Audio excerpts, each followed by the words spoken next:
هلو اجان وفيديو جديد. وفيديو النهارده عامل لكم مقارنه سريعه جدا ما بين تو جيلز للبنات اللي شعرهم كيرلي زي حالاتي كده، او حتى للبنات اللي هم مهتمين ان هم يحسنوا الالاستيسيتي بتاع شعرهم والهايدريشن.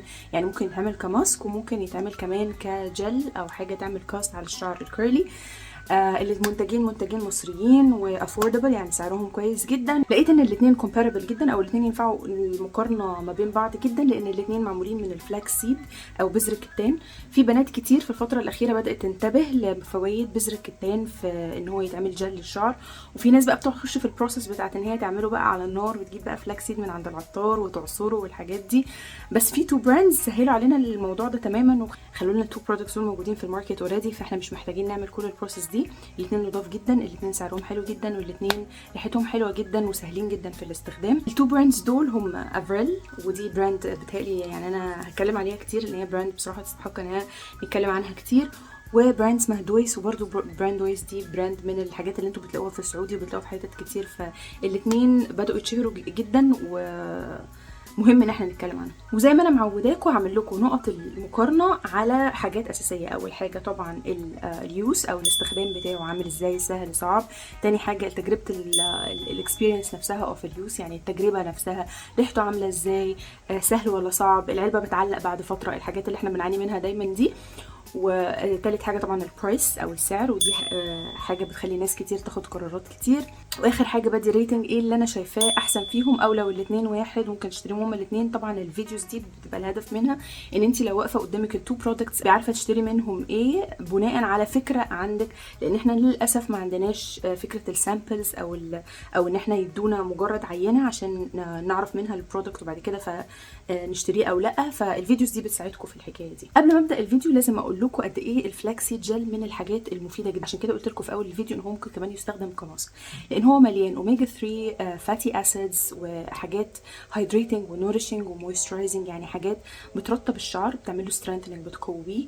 ممكن تحطيه على شعرك حتى لو يعني طول ما انت مش بتعملي بعديه هيت، ممكن تستخدميه سواء شعرك كان كيرلي او ويفي او حتى مفرود، ممكن تستخدميه كلاير للترطيب والحفاظ على الترطيب بتاع الشعر جوه الشعر.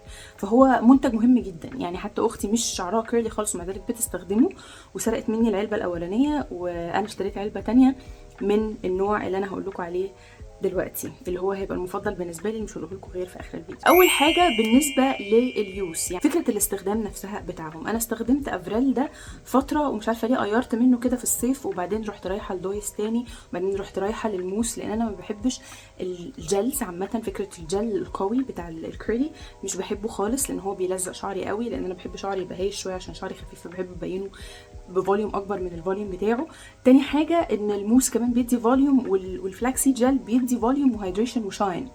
بالنسبه للشاين او بالنسبه للاول للكونسيستنسي، خلينا نتكلم عن الكونسيستنسي. ده يعتبر من يعني بالظبط هو النتيجه اللي انت لو عملتي الفلاكسي بتاعك في البيت هتوصلي لها، اللي هو نتيجه ليكويدي زي ما انتم شايفين كده، بس ليكويد ثابته، يعني مش ليكويد حاجه ميوكسي كده قرف قوي، مش ليكويدي قوي، بس في نفس الوقت مش سميك. فلما بينزل على الشعر بيكوت الشعر، بس في نفس الوقت تقدري تسرحي شعرك بعديه، يعني ما بتحسيش قوي ان هو تقيل على الشعر.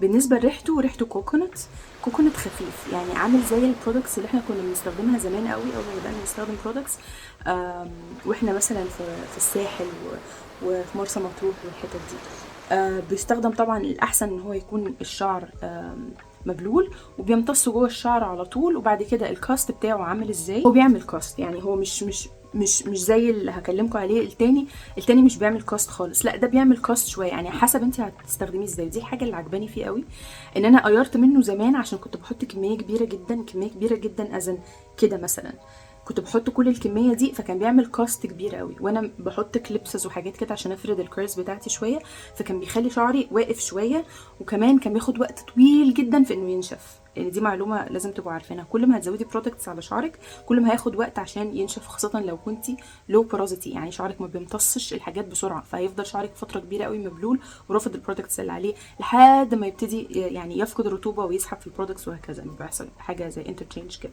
فده مناسب لكل انواع الشعر لسبب ان هو تقدري تستخدمي منه كميه قليله جدا، تحطيها على ايدك وتروحي معاملاها على شعرك وتسرحي، او تعملي بقى البرين هاندز ميثود، او تعودي تعملي سكرانشز او وات ايفر الطريقه اللي بتعملي بيها الكيرلز بتاعتك.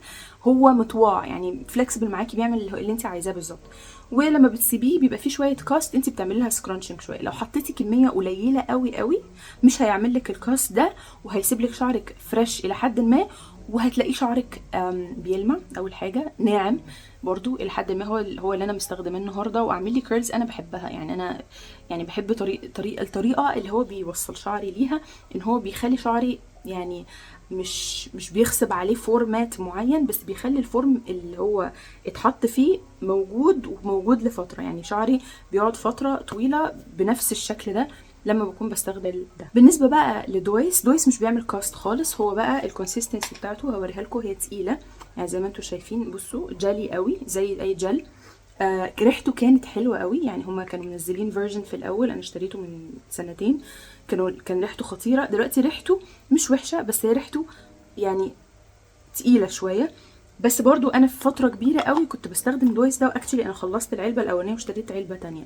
حاسه بفرق، حاسه بفرق ان العلبه الاولانيه كان بيخلي شعري انعم، معرفش ليه، كانت ريحته احلى، وكان يعني مش عارفه هوريكم برضه. زي ما انتم شايفين العلبه الاولانيه انا مخلصاها خالص، كان طبعا ريحته كانت تحفه، ريحته كانت فريش قوي، وكان ابيض كده شويه، وكان الكونسيستنسي بتاعته ميوكسي برضو، بس كان مختلف. يعني كان بينزل على شعري، بيعمل عليه زي طبقه حمايه كده، وكان بيخلي شعري هايدريتد، مش بيعمل كاست خالص. كان the perfect gel for me. يعني بجد هوريكم الصوره دي، انا كنت مستخدمه الجل ده، بيدي لمعه خطيره، وكان بجد خطير. ما اعرفش ايه اللي حصل له بجد، مش عارفه ليه البراندز المصريه كل ما بتحب تطور من نفسها بيرجعوا باكوردز.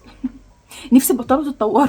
يعني انتوا بتطلعوا اول نتيجه بتبقى حلوه، ما اعرفش ليه بتقرروا ان انتوا تتطوروا وتبوظوا الريزلت اللي احنا كنا بنبقى عايزينها وحابينها. انا بالنسبه لي مهم جدا جدا ان البراند يفضل يدي نفس الريسيبي بالظبط. يعني زي ما يكون انت عملت الكيمستري بتاعك 1+1=2، عملت الحسابات بتاعتك، ظبطت الدنيا، ما تغيرش حاجه. ولو غيرت حاجه يا ريت تظبط او تنبه على الكاستمرز بتوعك علشان يعرفوا ان في حاجه اتغيرت، وبناء على كده يا يوافقوا او لا. يعني بره مثلا شيا مويستشر مثلا كل شويه بيعمل تغييرات، بس قبل ما بيعمل التغيير بيقول ريبراندد، وبيقول ريبراندد بالانجريدينتس هي اللي ريبراندد ولا مجرد الباكجينج هو اللي ريبراندد. لازم تعرفني، لان انا هروح اعمل انفستمنت، هدفع فلوس عشان اشتري البرودكت ده تاني. فلو هدفع فلوس واشتري البرودكت وليه مش هو يبقى انت كده ضحكت عليا. فدي حاجه، هو الفرق في البرودكت بتاع دويس ده مش كبير قوي، بس هو خلاه من برودكت كان ممكن يبقى نمبر 1 بالنسبه لي لبرودكت ممكن اغير واستخدم جل تاني مختلف عنه. بالنسبه للهولد للبنات اللي شعرها كيرلي قوي وبتحب يبقى شعرها كيرلي قوي، ده هيديكي هولد اكتر من ده ما بيعملش هولد. ده كان واخدني على قد عقلي في حته ان انا denying ان انا شعري كيرلي، لان انا شعري كيرلي قوي وانا بحب ان هو يبقى ويفي شويه، او الكيرلز بتاعته تفتح شويه.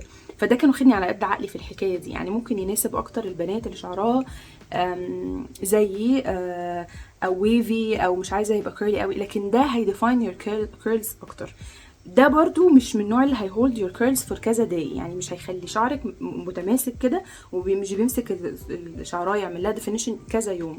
ودي كانت حاجه مناسباني. لكن انا دلوقتي حاسه عشان شعري الفتره اللي فاتت بسبب الانيميا والحاجات دي شعري ضعف قوي قوي، فبقيت عايزه حاجه تهولد شعري شويه علشان يفضل فتره طويله من غير ما اقعد اغسله كل يوم او اعمله ريفرش كل يوم. فده بيعمل كده. وحاجة تانية بقى برضو خدت بالي منها في الاتنين، ان ده بشوية مية، الاتنين بصراحة بشوية مية، ولما تعملي لهم ريفرش you don't need to re-apply.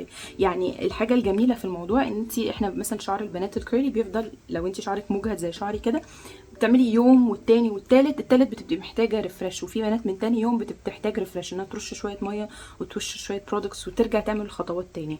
التو برودكتس دول، وخاصه الافريل اللي هو ده لما تحطي عليه ترشش ميه مش محتاجه تحطي برودكتس تاني. اولا لان هو عمل سيلينج على الهايدريتنج برودكتس او الترطيب او المرطب او الليفن اللي انت كنت حاطاه في الاول، فبيرجع يعمل له ري اكتيفيشن، يعني بيخليه الميه بتخلي البرودكت انه يرجع يشتغل من الاول تاني.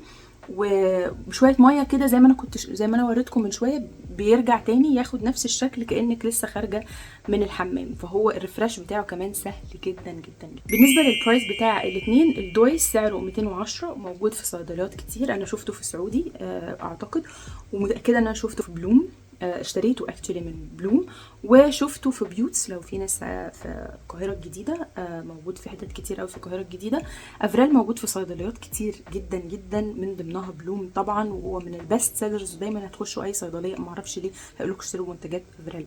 فهو الاثنين موجودين. ده سعره حوالي من 270 ل 310 حسب انت جبتيه في ديسكاونت او حاجه، حسب ظروفه ايه. ده سعره 210، فده اغلى شويه. بالنسبه لتجربه الاستخدام بقى، بالنسبه لان الاثنين تجربه الاستخدام بتاعتهم بصراحه خطيره جدا وسهله جدا جدا، لان ده بتفتحي وبتحطي وبتعملي على طول، وبيحافظ على الشعر وبيعمل كل الحاجات اللي انت متخيلها منه. ده تجربه الاستخدام بتاعته زي ما انتوا، البامب بتاعته حلوه جدا بصراحه، لحد دلوقتي ولا علقت مني ولا عملت اي حاجه، فتعتبر تجربه كويسه جدا. بالنسبه للريحه، ده هتبقى ريحته قاسيه سنه بسيطه بالنسبه لبعض البنات، لكن التاني الافريل ده كانك بجد مش حاطه ريحه خالص، ريحه كوكونات ساطل قوي، يعني ريحه جوز هند خفيفه، كانك مش حاطه حاجه خالص. في الاخر لو هدي وينر في اخر الفيديو، لو كان على البرودكت بتاع زمان كنت طبعا هنصر الدويس، وكمان احتياجات شعري زمان كنت هنصر قوي الدويس، بس انا بالنسبه لاحتياجات شعري، واعتقد بنسبه 90% من البنات اللي شعرها كيرلي بتبقى محتاجه هولد وديفينيشن، فهيحتاجوا الافريل. ده هو البست سيلر اصلا في صيدليات كتير، وبجد انا مش ما عنديش اي افيليشنز معاهم ولا اي بزنس معاهم ولا اي حاجه. بجد انا بعد ما استخدمته دلوقتي حاسه ان هو الحل الانسب ليا. ليه؟ بيسكلي عشان فكره ان انت بتعرفي تعملي له ريفرش بعد يوم واتنين وتلاقيه لسه موجود في شعرك ومحافظ على الترطيب جوه شعرك، غير ان هو بيدي شاين جميل. واختي بتستخدمه كماسك للشعر، بيعمل لها تقويه لشعرها، وبيحافظ، بيشيل الفريز بقى، وبيحافظ عليه من العوامل بتاعه التراب والحراره والكلام ده كله، بيحافظ عليه كمان من الرطوبه، يعني بيخلي الشعر مش بيرياكت قوي للرطوبه. وفكره ان هو كمان من كتر ما هو فيرساتايل، يعني سهل قوي ان انت تستخدميه، فلكسبل مرن قوي، ممكن تحطي كميه صغيره قوي ويحافظ على شعرك فريش زي ما انا عامله دلوقتي. النهارده بجد مستخدمه كميه قليله جدا، او ان انت تستخدمي كميه كبيره ويعمل لك ماكسيمم هولد لو شعرك تقيل جدا وانت بتحبي تعملي له هولد. فهو ده الوينر معانا في الفيديو ده، هو الافريل. بصراحه الفرق في السعر مش كبير، بس ده ثمنه فيه جدا، وانصحكم بيه بشده لو انت عايزه تعملي فلاكس سيد جل سهل وبسيط. بحب اعرف ايه الجل اللي انت بتستخدميه دلوقتي، بتحبي تستخدمي جل ولا موس، وايه الاولويات بتاعتك في الكيرلز، هل هي الهولد ولا انت بتحبي شعرك يبقى زي كده منكوش، ولا بتحبي ايه بالظبط؟ واكتبوا لي تحت في الكومنتس بتحبوا ايه، واشوفكم في فيديو ثاني ان شاء الله. ثانك يو.